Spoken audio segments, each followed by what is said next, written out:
morning, everyone. It's Friday. Right? Better be Friday. Just unloaded in Kelowna. Headed up Highway 33 again. School bus loading, but no stop sign out. Still take our time.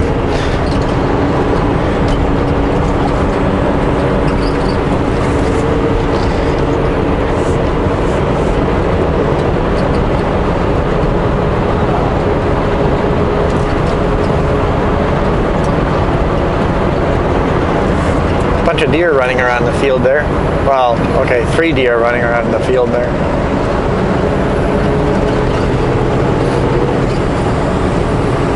So I thought this last order had lots of work orders. 6 different work orders, 2 pickups, 1 drop-off. Now we're going to Grand Forks. Yeah, Jess was right. Going to Grand Forks. Going 2 different pickups. First place is at a steel manufacturing. They build all sorts of steel structures, so I gotta load that first. And then the second one is at like a hardware store. We're picking up pallets. And then we got 6 drops. Starting from Abbotsford all the way down to Richmond. Got to call dispatch and ask them if they've told me what order to drop them off in, and I'm going to call and see if there's a reason for that order, because in my opinion it seems a terribly inefficient way of dropping off those loads. So unless there's a particular reason why it needs to be dropped off in that order, I'm not going to do it. Because first, the steel's going to be on the front trailer, because you need the heaviest stuff on the front. The back trailer is going to be filled with pallets. Empty pallets, just stacks of empty pallets, so nice and light.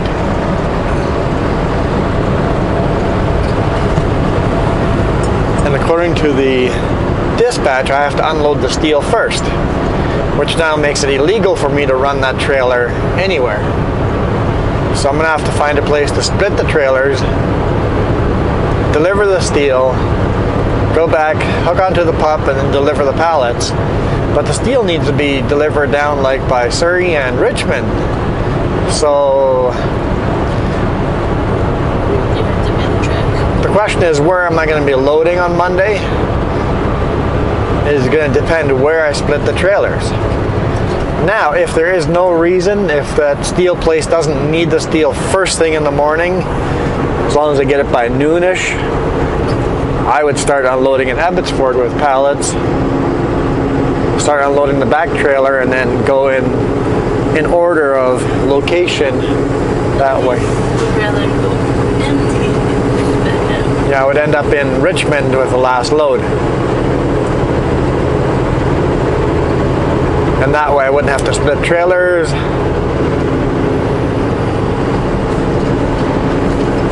So we'll see. The places I'm delivering the pallets to are all places that I know, so I know we can get Super Bs into all of those. Steel place, I don't know. Don't know those locations, so we'll have to eyeball it and see if we can get a Super B in there. Yeah, one of them literally says to be announced, so we don't even know where it's going.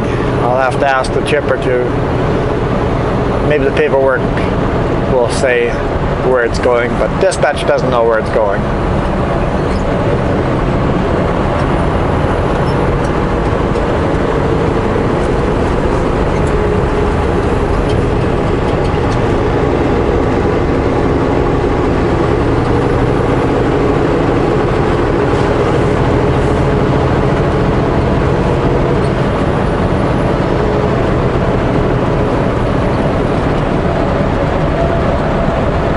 Highway 33, the highway with no cell service. But it is a over 30-minute shortcut taking Highway 33 over 97 and then 3. So it'd be incredibly silly not to take this highway, even though the Garmin will never tell me to take this highway. Garmin will always tell me to take Highway 97, and don't know why.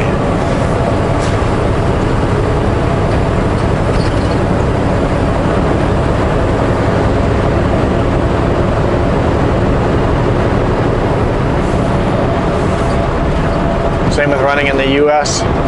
There are certain roads I take that the Garmin won't lead me on.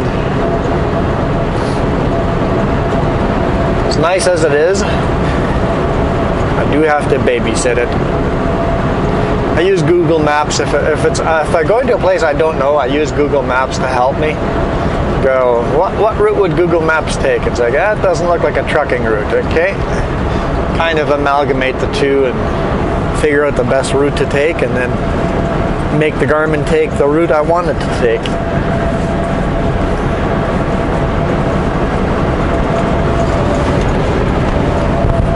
Still hungry. Why am I still hungry? I had 3 granola bars. I've been hungry all week. Apparently you're not feeding me enough.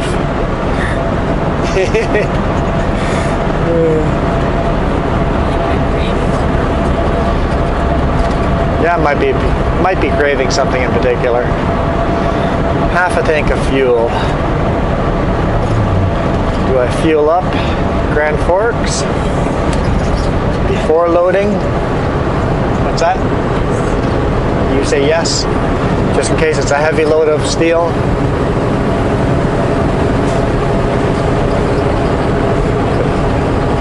Makes life easier knowing your weights.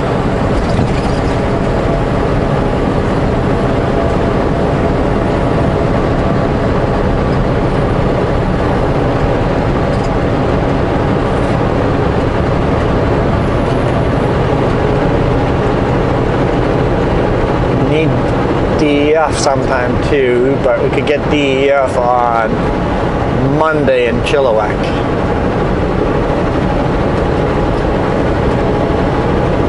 Because I'll probably be taking Highway 33 back up to West Kelowna.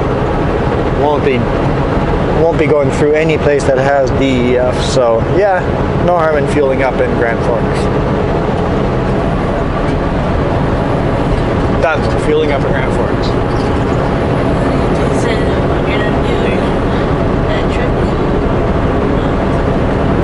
Backtrack? Yeah, I'm going to West Kelowna, dropping the trailers. Going home, dropping off the truck at IRL. So when you leave to go to the coast, what river are you taking? Oh, when I go to the coast, I'm taking the connector Coquihalla. Because we're going to West Kelowna, it'd be silly to go back down to Highway 3. So, yeah. No, on Monday, we would take the connector and the Coquihalla to Vancouver.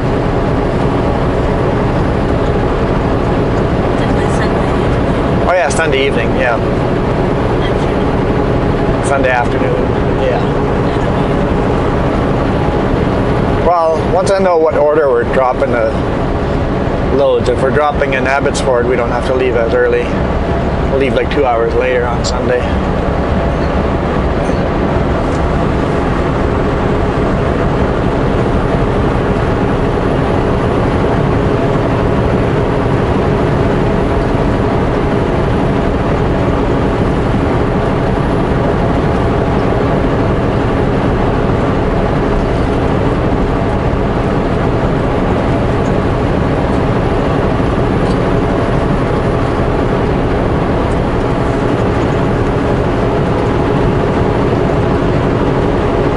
Should be interesting. Should be a interesting looking load. Now pallets, I've seen other guys loaded with pallets. And nobody ever does belly wraps. They just throw a strap over top of the whole thing. I've never seen a belly wrap on empty pallets. Just a single strap over the whole top.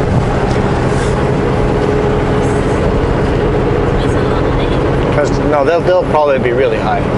They'll go right to the max height.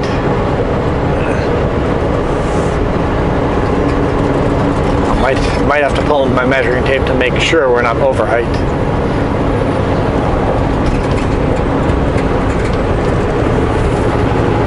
I see dust ahead of us. Why do I see dust? Let's see, after what we saw yesterday at the section scale.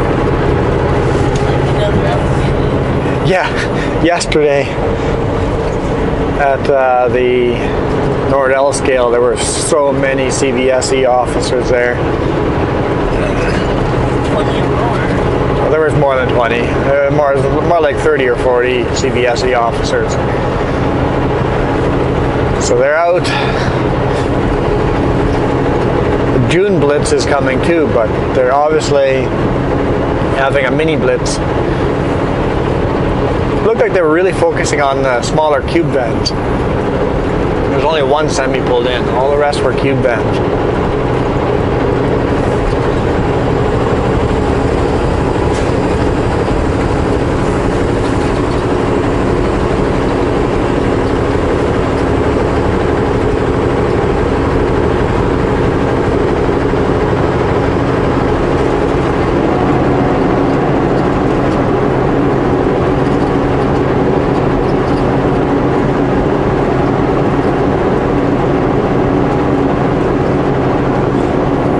Ourselves an RV here.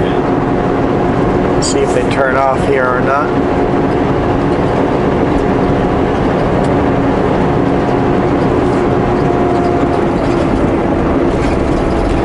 That's another thing. If we get ourselves an RV, I want a bigger engine on 2 RVs. I want to get a bigger engine in the RV.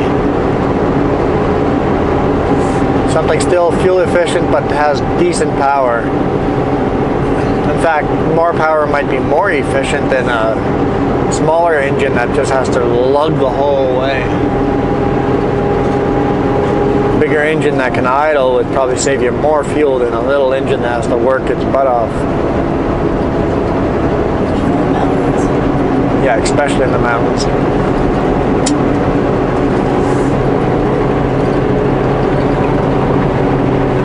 Of course, with RVs, we have to really watch our weight too. Fill it up, go to the scale and make sure we're legal.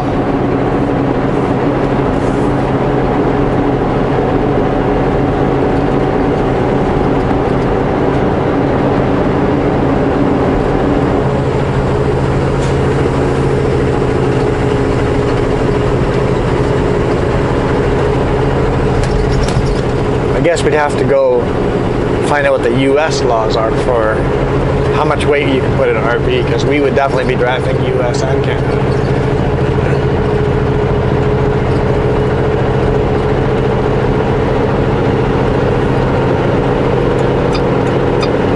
Looks like they're not turning off here, so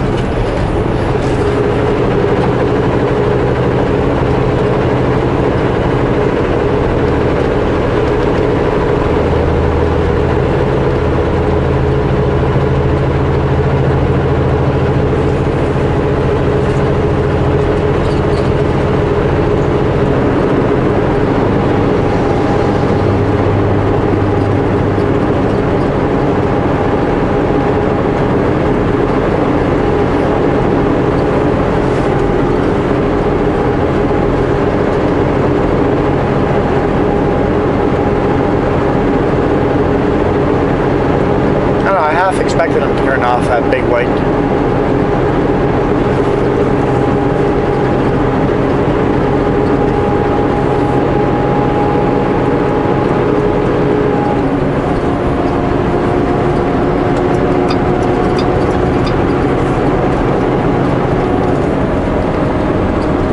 Kelowna Rock Creek Pass, I guess. It's really a valley, it's not really a pass. I guess this right over here is a little pass, but the rest of it's just the valley. This is the high point.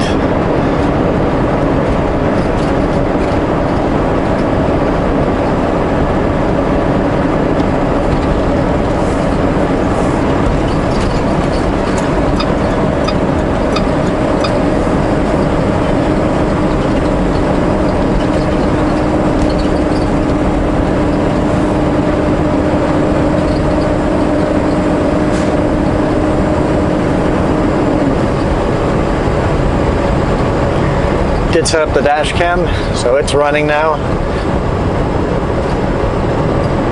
I'm not a huge fan of the location of it, but I don't want to spend the time wiring all the way around the windshield and have a long cable like that and put it up higher. Because I don't know how long we're going to have this truck. The lease is up like now. So they've obviously extended the lease by a bit, so could be any weekend I'll get a new truck. It might be another year or two, who knows. I'm happy running this truck right now, so I'm not gonna push for a new truck.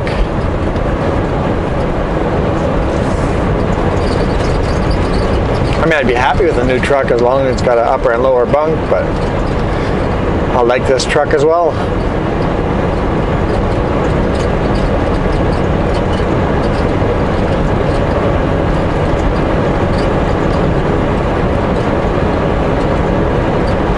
If the new trucks had more horsepower, I'd be all for that, but they're all pretty much very similar.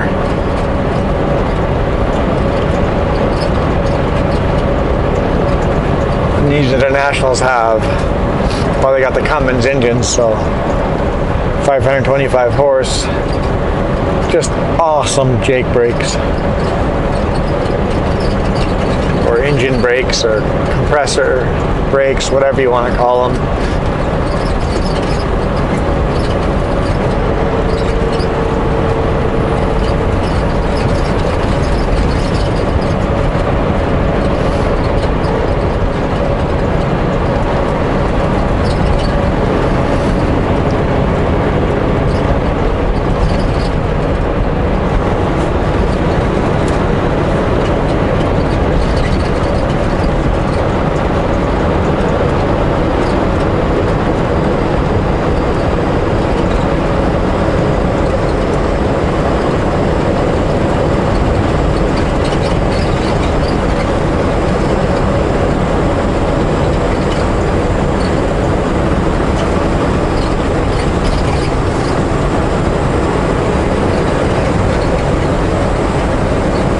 I know we talked about this last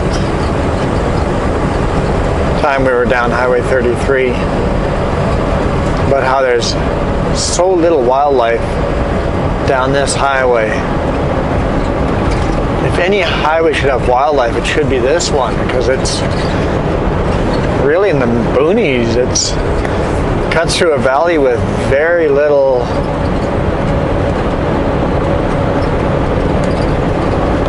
development. There's like no housing, just trees and trees and trees. That slow is falling over.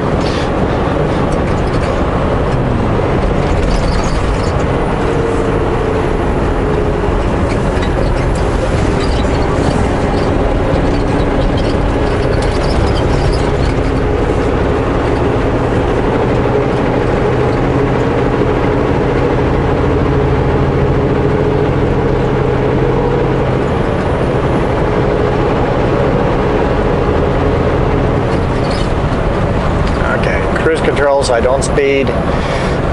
It's almost to 100. It's like, nope, it's 90 here.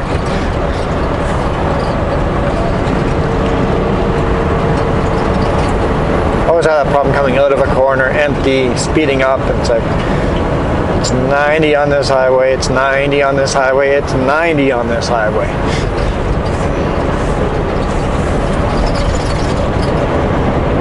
Same with Hope Princeton. There's a section where it's 80 and it's so hard not to do 100 on there.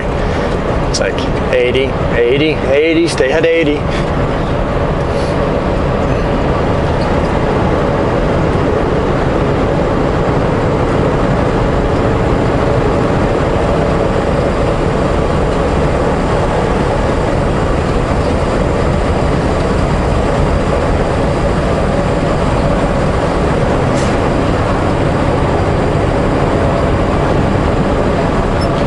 So does our dash cam record audio?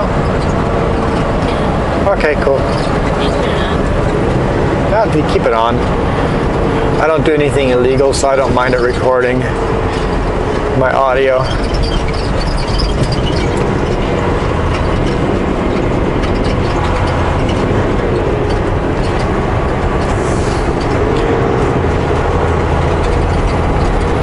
might actually be helpful if all of a sudden the dash cam catches a crash or something and it was a vehicle that was passing me.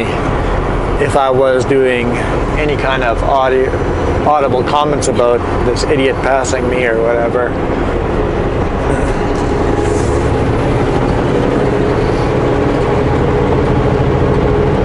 Could be helpful in court if something weird goes on. I can't get it to keep the date time.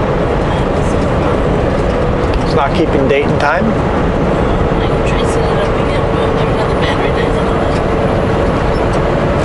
It's not gonna run. Well, maybe it's going to be running every day now. It says weekends at home. Oh yeah, weekends. Does the battery die all the way over on the weekend? It should be able to keep the date and time. I wonder if we can pop it apart. There must be a little internal battery in there. Maybe that battery's bad. Who knows how many months. Or it could be just a bad battery too. So, weird. Because date and time would be helpful for legal purposes. It's only reason I want the dash cam there is sometimes we've had such close calls and I didn't have the Sony camera running. Let's get a dash cam that just keeps recording over itself. And if we see a bear and we weren't ready, maybe it was on the dash cam. Or a moose. Or a goose. On the loose.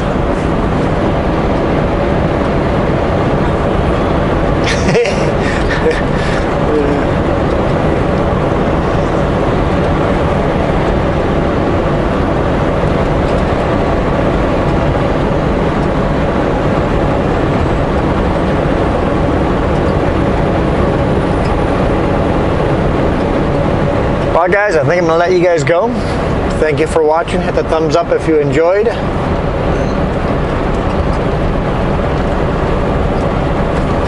I think I'll do a walk around of the trailer once we're loaded just to show it because I think it's going to be a unique looking load.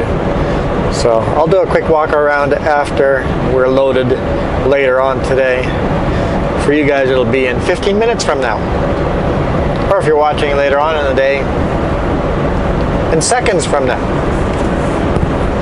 I released, if there's multiple videos, I release them 15 minutes apart just so that they show up in sequential order on YouTube. If that makes sense. So yeah, thanks for watching. We'll see you in just a few seconds.